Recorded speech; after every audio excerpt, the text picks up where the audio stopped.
ভারত আর শ্রীলঙ্কার মধ্যে প্রথম ওডিআই ম্যাচ হলো, আর সেই ম্যাচে ভারতও জিততে পারলো না, শ্রীলঙ্কাও জিততে পারলো না, কেননা ম্যাচটা হয়ে গেল ড্র। আর টি-20 ক্রিকেটে সুপার ওভারের নিয়ম আছে, ম্যাচ ড্র হয়ে গেলে সুপার ওভারে গিয়ে ম্যাচ ডিসাইড হয় কি কোন টিম জিতছে।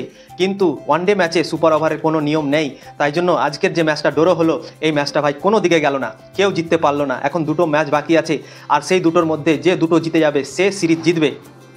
তো আজকে ভারতের জিতা ম্যাচ ছিল, কেননা ভারতের 8 উইকেট পড়েছিল 230 রানে, 1 রান প্রয়োজন ছিল জেতার জন্য ভারতকে। কিন্তু শ্রীলঙ্কার ক্যাপ্টেন চারিত আসালাঙ্কা দারুণ বল করলেন এবং শিবম দুবে আর আর্শদীপ সিংকে এলপিডব্লিউ করে 2 বলে 2 উইকেট নিয়ে ম্যাচটাকে ড্র করিয়ে দিলেন। দারুণ বোলিং পারফরমেন্স সেই চারিত আসালাঙ্কা শ্রীলঙ্কার ক্যাপ্টেন করলো। তো আমি তো ভাবিনি কি এই ম্যাচটা ড্র হবে, কেননা 1 রান প্রয়োজন ছিল আর 2টো উইকেট হাতে ছিল ভারতের দলের। কিন্তু চারিত আসালাঙ্কা 2 বলে 2 উইকেট নিয়ে ম্যাচটা শ্রীলঙ্কার দিকে ঘুরিয়ে দিল। তো আজকে ভারত আর শ্রীলঙ্কার মধ্যে প্রথম ওয়ানডে ম্যাচ হলো। শ্রীলঙ্কা দল প্রথমে টসে জিতে ব্যাটিং করার সিদ্ধান্ত নিয়েছিল, আর শ্রীলঙ্কা দল 50 ওভারে 8 উইকেট হারিয়ে 230 রান করেছিল, আর ভারতীয় দলকে 231 রানে টার্গেট দিয়েছিল। কিন্তু রোহিত শর্মা আর শুভমান গিল দারুণ শুরুয়াত দিয়েছিল ভারতীয় দলকে, আজকে 75 রানের একটা পার্টনারশিপ করে দিয়েছিল। এত সুন্দর শুরুয়াত দেওয়ার পরেও সেই ভারতীয় দল আজকে ম্যাচটা জিততে পারলো না, ড্র হয়ে গেল। কেননা যখনই প্রথমে আউট হলো শুভমান গিল, তারপর থেকেই ম্যাচটা পরিবর্তন হতে থাকলো এবং শুভমান গিল আউট হওয়ার পরে সেই রোহিত শর্মাও আউট হয়ে গেল। তারপরে 80 রানে 2 উইকেট পড়ে গেল, আর 87 রানে 3 উইকেট।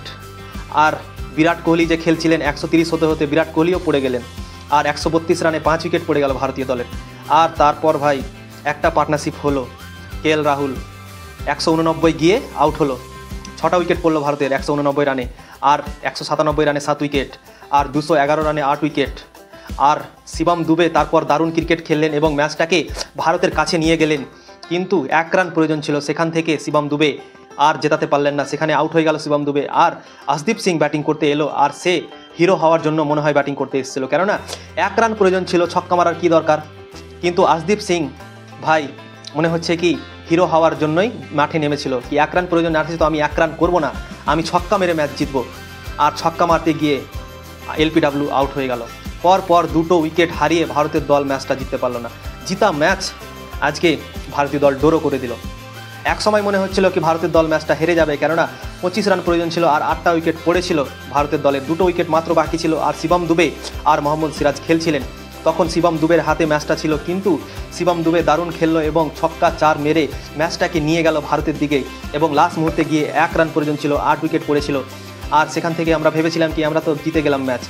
কিন্তু তারপর চারিত আসালাঙ্কা চলে এলো ভাই বোলিং করতে, দিয়ে শিবম দুবেকে এলপিডব্লিউ করে দিল। আর তারপর বলে আর্শদীপ সিং নামলো এবং সে ছক্কা মারতে গিয়ে সেও এলপিডব্লিউ হয়ে গেল, আর সেই ম্যাচটা ভাই ড্র হয়ে গেল। তো ভাই গৌতম গম্ভীর আর বিরাট কোহলি একসঙ্গে ড্রেসিং রুমে বসেছিলেন। আর্শদীপ সিং যখন ব্যাটিং করতে নামছিলেন তাকে একটু বুঝিয়ে পাঠাতে হতো মাঠের মধ্যে, কিন্তু গৌতম গম্ভীরকে দেখা গেল ড্রেসিং রুমে, তাকে প্লেয়ারদের সঙ্গে দেখা গেল না। এত একটা টাইট ম্যাচ চলছে আর সেখানে গৌতম গম্ভীর ড্রেসিং রুমে বসে আছে, প্লেয়ারদের সঙ্গে না থেকে সে ড্রেসিং রুমে বসেছিল ভাই। তো এটা দেখে আমার সত্যি মন খারাপ হলো, কারণ আর্শদীপ সিংকে যদি একটু বুঝিয়ে পাঠাতো ভারতীয় যে কোচ ছিলেন গৌতম গম্ভীর, তাহলে এই ম্যাচটা বেরিয়ে যেত। কিন্তু আর্শদীপ সিংকে কেউ কিছু হয়তো বলেনি, তাই জন্য আর্শদীপ সিং 1 রান প্রয়োজন ছিল, কিন্তু সে 1 রান না করে সে ছক্কা মারা ধান্দা করতে গেল, আর সেখানেই ম্যাচটা ভারতীয় দল জিততে পারলো না, ড্র হয়ে গেল। শ্রীলঙ্কা দল ম্যাচটাকে বাঁচিয়ে নিল। শ্রীলঙ্কা দল হার ছিল, কিন্তু সেই শ্রীলঙ্কা দল ম্যাচটাকে বাঁচিয়ে ম্যাচটাকে ড্র করলো। তো ভারতীয় দল আজকে সত্যি নাখুশ হবে, কেননা আজকের ম্যাচটা জিতা ছিল।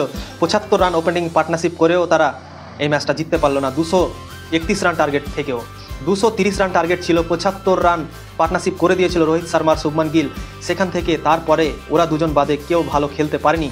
ভারতের ব্যাটিংয়ের স্কোর কার্ডের যদি কথা বলি আমি, রোহিত শর্মা 47 বলে 58 রান করেছেন, শুভমান গিল 35 বলে 16 রান করেছেন, বিরাট কোহলি 32 বলে 24 রান করেছেন, ওয়াশিংটন সুন্দর 4 নম্বরে নেমেছিলেন, আজকে 4 বলে 5 রান করেছেন, শ্রেয়স আইয়ার 23 বলে 23 রান করেছেন, কেএল রাহুল 43 বলে 31 রান করেছেন, আর শিবম দুবে 24 বলে 25 রান করেছেন, আর অক্ষর পটেল 57 বলে 33 রান করেছেন।